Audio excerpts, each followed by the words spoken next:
একবার বাবা আসে, একবার ছেলে আসে। আমি একটা রাত ঘুমাইতে পারি না ওদের যন্ত্রণায়। ওরা আমার রুমে এসে বেড শেয়ার করতে চায়, যদি আমি না করি তাহলে জোর জবরদস্তি করে, মারধর করে, আমার সাথে এরকম অবস্থা করে ওরা। আসসালামু আলাইকুম। আবারও নতুন একটা ভিডিও নিয়ে আসলাম। আর আমার চ্যানেলে নতুন হলে দয়া করে আমার চ্যানেলটা সাবস্ক্রাইব করে দিয়ে আমার পাশে থাকবেন, আমি যেন আরও নতুন নতুন ভিডিও নিয়ে আসতে পারি। তা আমি আর কথা বাড়াবো না, দেখতে থাকুন ভিডিওটি। একবার বাবা আসে, একবার ছেলে আসে। আমি একটা রাত ঘুমাইতে পারি না ওদের যন্ত্রণায়। ওরা আমার রুমে এসে বেড শেয়ার করতে চায়, যদি আমি না করি তাহলে জোর জবরদস্তি করে, মারধর করে, আমার সাথে এরকম অবস্থা করে ওরা। আচ্ছা আপু, এই যে আপনি বললেন যে প্রবাসে গিয়ে আপনার সাথে এরকম কিছু নেক্কারজনক ঘটনা ঘটেছে, এখন আপনি কোন দেশে ছিলেন? দুবাই। দুবাই। আপনি দুবাই প্রবাসী ছিলেন। হ্যাঁ। আচ্ছা, প্রথমত আপনি কিভাবে দুবাইতে গেলেন? আমাকে হচ্ছে কবির নামে একজন দালাল ছিল, উনি আচ্ছা আমাকে নিয়ে গেছে। আচ্ছা তো আমার কাছ থেকে কিন্তু 50,000 টাকা নিছে, আর আচ্ছা বাকি সব খরচ ওনাদেরই ছিল। তো আচ্ছা আমাকে বলছে যে ওইখানে হসপিটালের নার্স হিসেবে একটা জব দিবে। আচ্ছা তো ওইখানে যাওয়ার পর আমাকে কোনো জব টব দেয় না, আমাকে একটা বাসা বাড়িতে কাজে ঢুকাইয়া দিছে। আচ্ছা আর ওখানে কাজে ঢুকছি তো কিছুদিন ভালোই ছিল, সবাই সবাই ভালো ছিল। কিছুদিন যাওয়ার পর থেকেও ওই বাসার যে মালিক, উনি আচ্ছা হচ্ছে রাত্রেবেলা আমার রুমে যাইতো, বাজে ভাবে টাচ করতো, বাজে ভাবে ইশারা ইঙ্গিত করতো।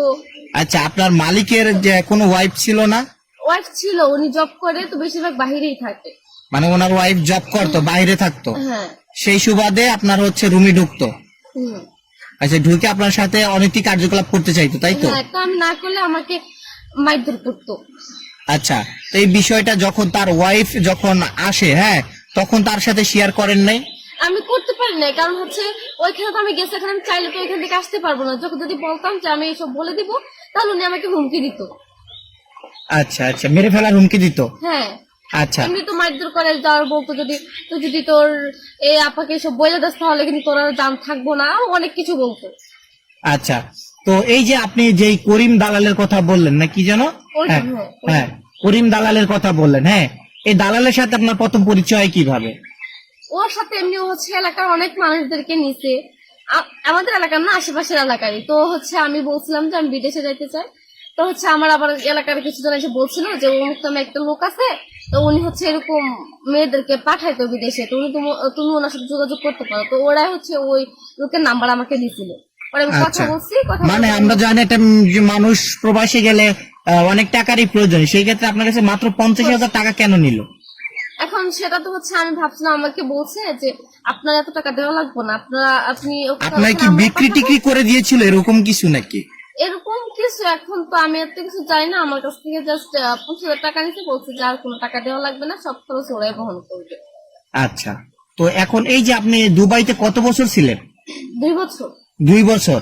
2 বছরে আপনার সাথে যেরকম ঘটনাগুলো ঘটেছে, তো এই ঘটনার ভিতরে সবচেয়ে লোমহর্ষক ঘটনা যেটা হচ্ছে আপনি বললেন যে বাবা একবার আসে, ছেলে একবার আসে, এরকম কতদিন আপনার সাথে হয়েছে 2 বছরের ভিতরে? এই যে বললাম না, আমি গেছি সপ্তাহখানেক 15 দিনের মতো ভালো ছিল সবাই, এরপর থেকে যে এরকম আস্তে আস্তে আমার রুমে ওদের ওদের যাওয়া আসা শুরু হয়েছে।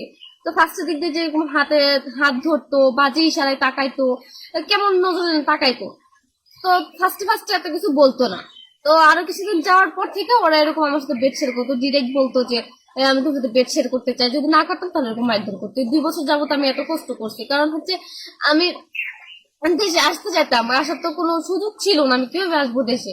আর দালালকে বললে সেও কোনো ব্যবস্থা করতে পারতেছে না। আচ্ছা, আপনি তো আপনার কাছে ফোন ছিল, তাহলে আপনি বাংলাদেশে আপনার আত্মীয় স্বজন যারা আছে তাদেরকে বলতেন, আপনার আব্বুকে বলতেন বা আপনার আম্মুকে বলতে পারতেন যে আম্মু আম্মু আমার এই সমস্যা, আমাকে এখান থেকে নিয়ে যাও। তখন আপনার আব্বু আম্মু আপনার সে হেল্প করেনি? না, আমি তো হচ্ছে আব্বু আম্মুকে বলার মতো সাহসটা পাই নাই ওরকম। আর আম্মু আব্বুকে বললেও ওদের আমার মতো সামর্থ্য নাই। আচ্ছা, তো আপনার বেতন টেতন কি ঠিকঠাক মতন দিত? না, বেতনে ঠিকঠাক মতো দিত না। আচ্ছা, তো এই যে বাংলাদেশে আপনি কিভাবে আসলেন এটা যদি একটু বলতেন। এখন বাংলাদেশে আসছি, পরে হচ্ছে আমি কি করবো, অনেক নির্যাতন সহ্য করছি, যখন থেকে পারতেছি না, পরে হচ্ছে আমি লুকায় চুরি করে একটা ভিডিও করছিলাম। ওই ভিডিও পরে হচ্ছে ছাড়ছিলাম অনলাইনে, নেটে। ছাড়ার পর হচ্ছে বাংলাদেশের কিছু মানুষ দেখছে, তারপর হচ্ছে যে পুলিশ টুলিশ ওরা দেখছে। দেখার পরে ভিডিওতে আবার হেল্প চাইছিলাম, পরে ওরা হচ্ছে ব্যবস্থা করে আমাকে ওখান থেকে নিয়ে আসছে বাংলাদেশ। আচ্ছা, তো ভিডিওটা কিরকম ছিল, মানে কি ধরনের ভিডিওটা ছিল, কিভাবে ভিডিওটা করছিলেন আপনি? ভিডিওটা করেছিলাম হচ্ছে যে ওরা আমার সাথে যা যা করছে এগুলো হচ্ছে ডিটেলস একটু বলছিলাম, আর হচ্ছে বলছিলাম যে আমার হেলথটা আমি এখান থেকে যাইতে পারতেছি না, আপনারা যেভাবে পারেন আমাকে এখান থেকে দেশে নিয়ে যান। আচ্ছা, আপনাকে মারধর করছে এরকম কোন চিহ্ন আপনার শরীরে আছে?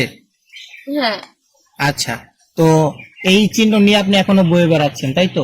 হ্যাঁ। আচ্ছা, তো আপনি এখন কি চাচ্ছেন, মানে কি জন্য আমাদের মিডিয়ার সামনে আসা? মিডিয়ার সামনে আসছি এই জন্যই যে আমি তো হচ্ছে প্রবাসে গেছি, এর নির্যাতিত হয়েছি আমি ওইখানে, যে আমার মতো যেন কোনো মেয়ে বাংলাদেশে কোনো মা বোন যেন আর নির্যাতিত না হয়, এরকম ঝামেলা যেন আর কখনো না পড়ে, ওদেরকে আমি সতর্ক করতে চাই যেন কখনো আর এসব দালার হাতে পড়ে এভাবে প্রবাসে না যায়।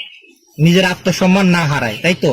হ্যাঁ। আচ্ছা, তো দর্শক আপনারা ভিডিওটা বেশি বেশি করে শেয়ার করে দিবেন, যেন এই যে এই বোনের মতো নির্যাতনের শিকার আর কোনো বোন আর কোনো মা যেন সেই প্রবাসে গিয়ে না হয়, যার কারণে কিন্তু বোন কিন্তু আমাদের মাঝে এই এসে তার জীবনের গল্পটা একটু শেয়ার করেছে। আপনারা শেয়ার করে সবাইকে জানার সুযোগ করে দিবেন। ধন্যবাদ ভিডিওটি দেখার জন্য। তো দয়া করে আমার চ্যানেলটি সাবস্ক্রাইব করে দিয়ে আমার পাশে থাকবেন।